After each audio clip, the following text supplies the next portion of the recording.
3 astuces pour améliorer votre niveau de langage. Aujourd'hui, je ne vais pas vous dire d'aller lire des livres, ce genre de choses, évidemment que ça vous aidera, mais on veut du rapide, efficace, pratico-pratique. Vous le savez, je vous donne mes meilleurs conseils sur cette chaîne pour améliorer toutes vos compétences en communication. Donc aujourd'hui, on va taper dans le vif du sujet. Si tous ces sujets vous intéressent, justement, pensez à bien vous abonner à la chaîne. Et aussi, je voulais absolument vous rappeler que vous pouvez vous inscrire à la semaine du charisme qui aura lieu du 1er au 7 juin, événement en ligne totalement gratuit. Toutes les infos sont là juste sur ce lien. Vous cliquez sur le lien qui est sous cette vidéo. Vous avez toutes les infos. On finira en apothéose avec une conférence en direct où je répondrai à toutes vos questions. Bref, allons-y pour le premier conseil. Pour améliorer votre niveau de langage, il y a une chose qui va faire une grande différence et pourtant vous n'aurez pas changé grand chose à votre façon de parler, mais ça change tout. Il s'agit de bien tout prononcer, de prononcer les mots dans leur intégralité. C'est-à-dire, par exemple, si j'ai l'habitude de dire « je sais pas ». Il est où le dossier de Madame Dupont? Ah, je sais pas. Je sais pas. Je ne sais pas. Je ne sais pas. Ah, non, je suis désolée, je ne sais pas. Je ne suis pas obligée de dire « je ne sais pas », mais « je ne sais pas », « je ne sais pas », c'est déjà mieux que « je sais pas ». Donc, posez-vous la question. Dans vos habitudes, lorsque vous discutez, lorsque vous répondez aux questions, etc., votre façon de communiquer, est-ce qu'il y a des phrases que vous allez raccourcir, survoler, tronquer, parce que ça va abaisser votre niveau de langage et pourtant c'est juste une histoire de prononcer toutes les syllabes. Donc c'est pas compliqué, j'ai pas du vocabulaire à aller apprendre ou faire des nouvelles tournures de phrases hyper compliquées où ça me demande vraiment de réfléchir. Non, je vais juste m'appliquer. Et pour mieux prononcer, je vais aussi mieux articuler, ça va énormément vous aider. Et pour mieux articuler, qu'est-ce qu'il faut faire? Il faut bouger la bouche. Alors si on a vraiment des problèmes plus poussés, on ira voir un orthophoniste, voilà, faire de la rééducation. Mais simplement déjà, pour n'importe qui, faites l'effort de mieux bouger les lèvres, de plus bouger les lèvres, ouvrir la bouche et vous verrez que vous aurez beaucoup plus de facilité à prononcer les mots et les autres auront beaucoup plus de facilité à vous comprendre. Donc premier conseil, je prononce tous les mots. J'arrête d'en survoler. Alors imaginez, vous survolez des mots, vous enlevez des mots, en plus vous avez la mâchoire serrée, vous ne bougez pas les lèvres, là ça nous fait un truc pas terrible. Donc on prononce tous les mots. Deuxième conseil, aussi très simple, si on veut avoir l'air plus chic, là hyper simple mais une habitude à prendre, c'est d'inverser le sujet et le verbe. Plutôt que de dire tu veux venir avec nous, tu veux venir, hein. Donc là j'ajoute aussi le premier conseil. Bon, premier niveau, je vais dire tu veux venir avec nous. Est-ce que tu veux venir avec nous? Et non pas tu veux venir avec nous. Est-ce que tu veux venir avec nous? Et maintenant j'inverse. Veux-tu venir avec nous? Veux-tu venir avec nous? Veux-tu venir déjeuner avec nous? Alors c'est vrai que quand on n'a pas l'habitude, ça peut paraître un peu bizarre, un petit peu... Mais non en fait, non, on élève le niveau et on va faire cet effort parce que le but sur cette chaîne, on le sait, c'est de développer notre confiance en nous, notre crédibilité, être impactant, avoir plus de charisme. Donc on ne va pas se restreindre, on va s'autoriser à être plus chic et on va inverser le sujet et le verbe. Donc veux-tu venir avec nous? Donc ça, c'est le deuxième conseil. Le deuxième conseil, donc j'inverse le verbe et le sujet lorsque je pose des questions. Troisième conseil aussi, qui va prendre peut-être un peu plus de temps, mais il va être très très puissant, c'est de changer vos habitudes dans les réponses un petit peu automatiques, les répliques qu'on peut avoir au quotidien. Exemple, au lieu de répondre ouais, grave, non, c'est clair. Ça, c'est des...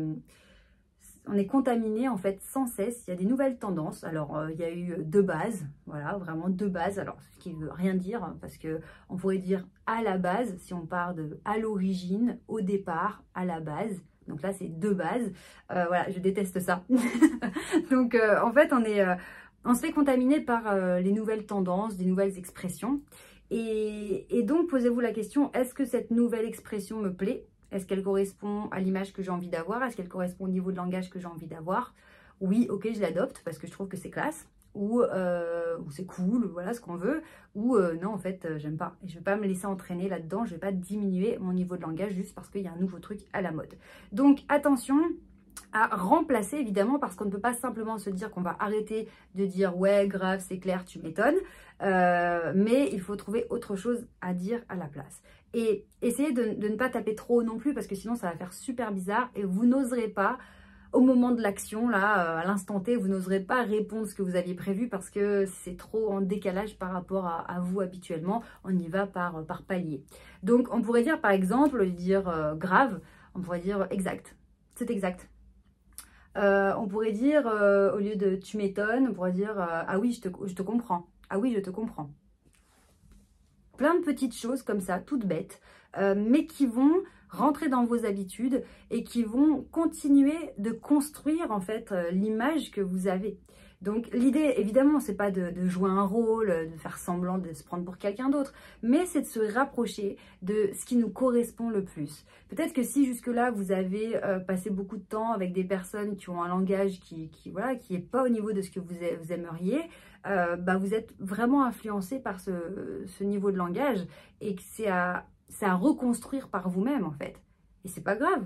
C'est pas grave parce que on grandit, on évolue et on peut changer de couleur de cheveux, on peut changer les mots qu'on utilise au quotidien. C'est pas un problème. Simplement, c'est de s'autoriser et de se dire que certains mots, certaines tournures de phrases ne sont pas réservées à certaines personnes. Vous aussi, vous avez le droit de bien vous exprimer, d'avoir des jolies tournures de phrases, des mots qui sont un petit peu plus élégants. Voilà, autorisez-vous, vous avez le droit.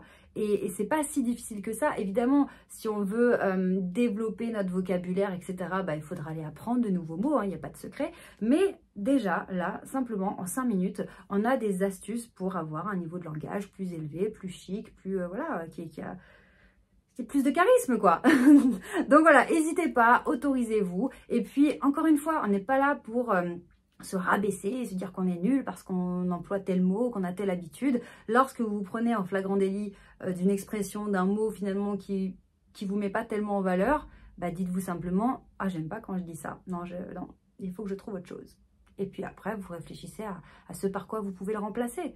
Et puis, la fois d'après, vous allez penser à changer de mot et puis ça va devenir une habitude et vous allez oublier le mot qui ne vous correspondait pas. Mais tout ce qui compte en fait, c'est de se dire, ok, pour l'instant, il y a des situations où j'aime pas trop comme je m'exprime, ou j'aimerais faire mieux et être dans cette évolution, cette envie de progresser et non pas se dire ah les autres ils parlent mieux, t'as vu elle quand elle parle, elle est toujours classe, elle a toujours des super mots, des super expressions. Eh bien si cette personne a de superbes expressions, écoutez-la et prenez ces expressions.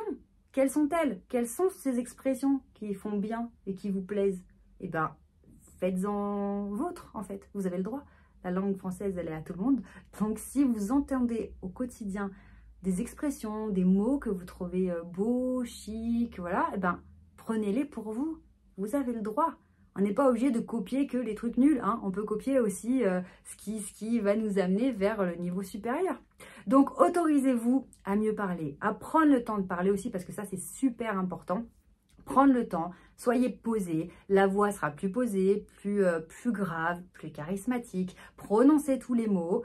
Inversez le sujet et le verbe lorsque vous posez une question si vous avez envie. Et puis, changez vos habitudes. Détectez les petites expressions que vous n'aimez pas trop. Remplacez-les par des choses qui vous inspirent, que vous allez entendre chez d'autres personnes. Et puis voilà, petit à petit, vous allez voir que, waouh, ouais, bien, ouais, bien. Et évidemment, tout ça, ça va faire du bien à l'estime de soi, à la confiance en soi et dans notre progression au quotidien. Donc, ne vous privez pas. Allez-y et mettez-moi en commentaire les mots que vous avez l'habitude de dire que vous n'aimez pas trop. Si vous ne trouvez pas quelque chose pour remplacer, je vous aiderai avec grand plaisir. Allez-y, mettez en commentaire. Et puis, je vous embrasse très très fort. Prenez bien soin de vous et on se retrouve très bientôt. Ciao!